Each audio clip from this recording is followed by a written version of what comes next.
సనాతన ధర్మంలో నెమలి ఈకను చాలా పవిత్రంగా భావిస్తారు. నెమలి ఈకలను చూడగానే మనసులో పాజిటివ్ ఎనర్జీ ప్రవహిస్తుంది. శ్రీకృష్ణుడు నెమలి ఈకలను తలపై ధరిస్తాడంటే దీనికి ఎంత ప్రాధాన్యత, పవిత్రత ఉన్నాయో అర్థం చేసుకోవచ్చు. నెమలి ఈక ఇంట్లోకి సానుకూల శక్తిని తెస్తుంది, కష్టాలు తీరుతాయని చెబుతారు. నిజంగానే నెమలి ఈక సమస్యలను పరిష్కరిస్తుందా? శాస్త్రాలు ఏం చెబుతున్నాయి తెలుసుకుందాం. రాహుదోషం ఉన్నవారికి చాలా ఇబ్బందులు ఉంటాయి.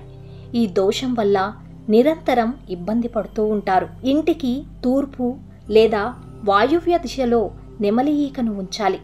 నెమలి ఈకను ఉంచడం వల్ల ఇంట్లో రాహు ప్రభావం తొలగిపోతుందని నమ్ముతారు. సనాతన ధర్మంలో నెమలి ఈకలను చాలా పవిత్రంగా భావిస్తారు. జ్యోతిష్య శాస్త్రం ప్రకారం ఇంట్లో నెమలి ఈకలను ఉంచడం ఇంటి గొడవలను నివారిస్తుంది. కుటుంబంలో ప్రేమ కూడా పెరుగుతుంది. లక్ష్మీదేవికి శాంతి అంటే చాలా ఇష్టం. అందుకే ఇంట్లో నెమలి ఈకలను భద్రంగా ఉంచాలి. ఇలా చేయడం వల్ల లక్ష్మీదేవి ఆశీస్సులు ఎప్పుడూ కుటుంబంపై ఉంటాయి. వ్యాపారంలో ఎదుగుదల ఉండాలని కోరుకుంటే వ్యాపార స్థలంలో లేదా దాని ప్రధాన ద్వారం వద్ద నెమలి ఈకను ఉంచాలి. నెమలి ఈకను తూర్పు దిశలో ఉంచాలని గుర్తుంచుకోండి.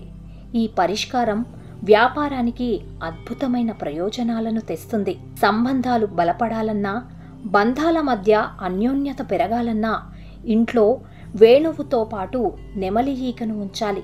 ఇలా చేయడం ద్వారా సంబంధాలలో ప్రేమ ఎల్లప్పుడూ ఉంటుంది. అయితే ఈ పరిహారం చేసేటప్పుడు వేణువు ముఖం తూర్పు దిశలో ఉండేలా ప్రత్యేక శ్రద్ధ వహించాలి.